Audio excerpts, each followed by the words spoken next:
Halo Sobat Football Lovers, kembali lagi di channel Bal News 2. Nah, kali ini di channel ini kami membahas berita seputar olahraga sepak bola. Dari mulai berita timnas Indonesia, informasi Liga Indonesia, informasi Liga seputar internasional. Bagi kalian yang belum subscribe channel ini, bisa langsung di subscribe dan nyalakan loncengnya agar kalian tidak ketinggalan video terbaru dari kami. Baiklah, langsung saja kita masuk ke video pembahasannya. Without you it's not possible, and I think for all the teams, without you it's not possible. Okay? Hai Ole, can you say hi? Media Malaysia dibuat terpukau dengan koreo gila supporter timnas Indonesia di GBK. Mulai merasa tertekan usai rentetan hasil kurang memuaskan, Sintayong singgung soal posisi pelatih. Disambut dengan hangat, Rafael Struijk tak gentar dengan kedatangan oleh Romeni. Di Libas Jepang, Kevin Dix pastikan timnas Indonesia tampil habis-habisan lawan Arab Saudi. Jadi, simak informasi selengkapnya sebagai berikut.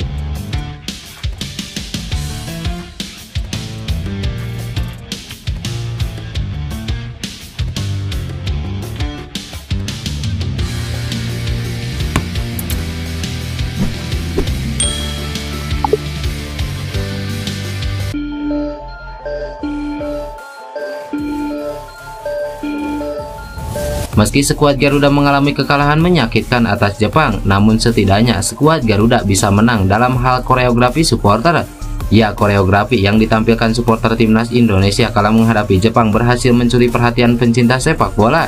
Bahkan media Malaysia pun ikut menyoroti apa yang dilakukan supporter skuad Garuda tersebut. Sebelum laga dimulai, dua kelompok supporter timnas Indonesia, La Grande Indonesia dan Ultras Garuda, membentangkan koreo di tribun SUGBK saat lagu Indonesia Raya berkumandang. Dari tribun utara, La Grande Indonesia menampilkan koreo Gundala versus Godzilla yang bertarung dengan latar di depan SUGBK. Sebagai informasi, Gundala merupakan karakter pahlawan komik dari Indonesia, sedangkan Godzilla adalah monster raksasa dari Jepang. La Grande Indonesia menghiasi koreo mereka dengan panggalan lirik lagu "Untungnya Aku Tak Akan Menyerah".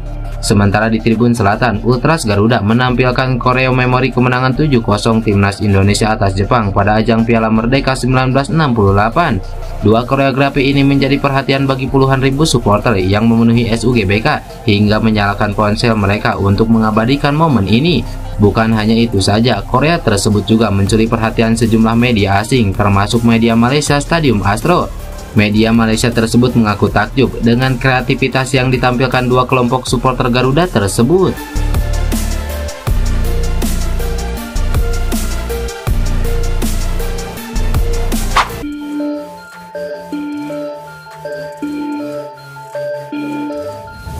Pelatih timnas Indonesia Sintayong mulai merasa tertekan usai kalah dari timnas Jepang malam kemarin.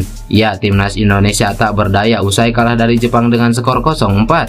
Sebelumnya, skuad Garuda dikalahkan Cina sehingga posisinya kini tak beranjak dari urutan ke-6 alias juru kunci dengan 3 poin.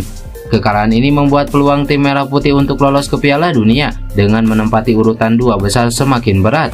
Begitu juga dengan peluang timnas Indonesia untuk lolos ke putaran keempat dengan menempati urutan ketiga atau keempat terasa mulai sulit. Sintayong mengatakan, kekalahan dari Jepang membuat kans untuk lolos ke Piala Dunia melalui putaran keempat memang menjadi berat. Pelatih asal Korea Selatan ini juga menegaskan bahwa dirinya tidak menjamin bisa memenuhi target yang dipasang PSSI.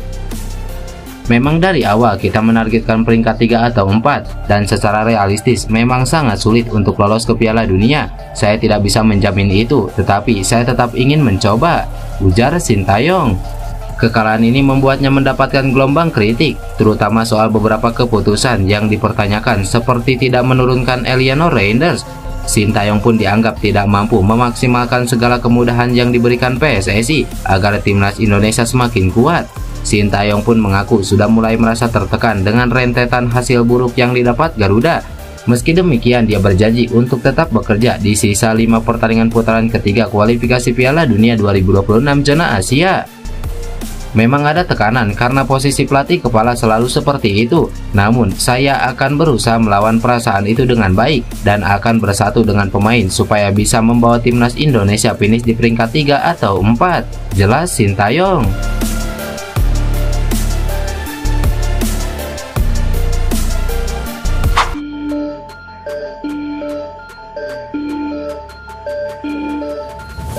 Nama Ole Romaini akhir-akhir ini menjadi sorotan publik tanah air. Hal ini lantaran dia akan segera bergabung dengan skuad timnas Indonesia. Tidak hanya publik tanah air saja yang menyambut Ole Romaini, namun penyerang timnas Indonesia Rafael Strijk juga menyambut baik kedatangan bintang Liga Belanda tersebut. Strijk menyatakan kehadiran pemain seperti Romaini akan meningkatkan kualitas timnas Indonesia, terutama dalam memperkuat lini serang. Walau kedatangan Romaini menambah persaingan di lini depan, Rafael Strijk memberi isyarat kalau hal itu bukan masalah baginya. Pemain Brisbane Roar tersebut justru siap bersaing secara sehat demi memperebutkan posisi utama di lini serang timnas Indonesia. Saya pikir itu bagus, kami bisa meningkatkan kualitas tim, jadi dia bisa membantu timnas Indonesia, ujar Rafael Strijk. Sebelumnya, Ole Romaini sudah kedapatan hadir di Jakarta dan menyaksikan laga antara timnas Indonesia versus Jepang. Beberapa jam sebelumnya, Romaini juga terlihat tengah melakukan tes medis di salah satu fasilitas kesehatan yang berada di kawasan Jakarta.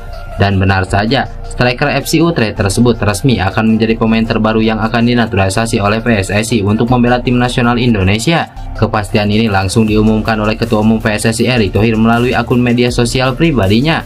Berbeda dengan gaya biasanya yang berjabat tangan, Erick Thohir membagikan foto dengan Ole Romaini dengan pose menunjuk ke depan kamera.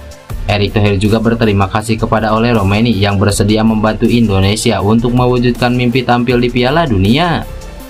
Sekali-kali beda gaya, dengan menyaksikan 5 pertandingan termasuk melawan Arab Saudi beberapa hari lagi, kita perlu keyakinan yang sama untuk mewujudkan mimpi besar kita bersama. Harapan itu masih ada untuk kita yang mau berjuang sepenuh hati. Terima kasih Ole yang tetap percaya dengan cita-cita Indonesia tampil di Piala Dunia, tulis Erick Thohir di Instagram.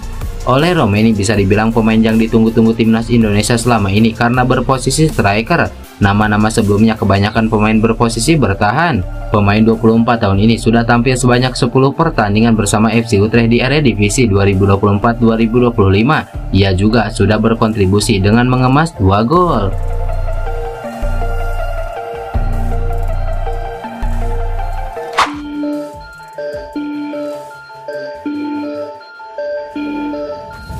Bek timnas Indonesia Kevin Dix memastikan skuad Garuda akan melakukan evaluasi usai kalah dari Jepang untuk tampil lebih baik saat melawan Arab Saudi. Ya, pada laga melawan Jepang, pasukan Garuda harus rela kehilangan poin di kandang sendiri. Bermain di bawah guyuran hujan di stadion berkapasitas sekitar 78.000 itu, timnas Indonesia harus rela dihajar Jepang dengan skor 4 gol tanpa balas. Dalam laga tersebut, Kevin Dix mendapatkan kepercayaan dari pelatih timnas Indonesia Sintayong untuk tampil sebagai starter. Selain tampil apik dalam bertahan, bek berusia 28 tahun itu juga beberapa kali berhasil membuka peluang untuk timnas Indonesia pada debutnya tersebut. Bahkan Kevin Dix nyaris mencetak assist kelas dunia jika umpan silangnya kepada Rafael Strijk dari sisi kanan bisa dikonversikan menjadi gol. Sialnya, Rafael Strijk gagal menyambut umpan berkelas itu di depan gawang Jepang sehingga peluang tersebut terbuang sia-sia. Meski tampil apik, debut Kevin Dix harus dibayar mahal karena bek FC Copenhagen itu terpaksa ditarik keluar lapangan jelang babak pertama berakhir. Kevin Dix ditarik keluar pada menit ke-41 karena cedera usai mengalami benturan dengan salah satu pemain Jepang, Kaoru Mitoma. Selepas pertandingan, Kevin Dix menyambangi sejumlah supporter yang ada di stadion dan menyampaikan pesan bersama JIJs. Menurut Kevin Dix, dukungan dari puluhan ribu supporter timnas Indonesia membuat dirinya merasa terkesan pada debutnya itu. Di sisi lain, Kevin Dix memastikan bahwa timnas Indonesia akan melakukan evaluasi setelah kekalahan dari Jepang ini. Bek FC Copenhagen itu bertekad untuk membawa skuad Garuda bermain lebih baik lagi di laga berikutnya. Supporter adalah poin plus dalam pertandingan malam ini, mereka sangat luar biasa. Saya rasa kami akan mengevaluasi dan lihat apakah yang bisa kami lakukan supaya tampil lebih baik lagi di laga selanjutnya. Namun menurut saya dalam beberapa aspek kami cukup beruntung, ujar Kevin Dix.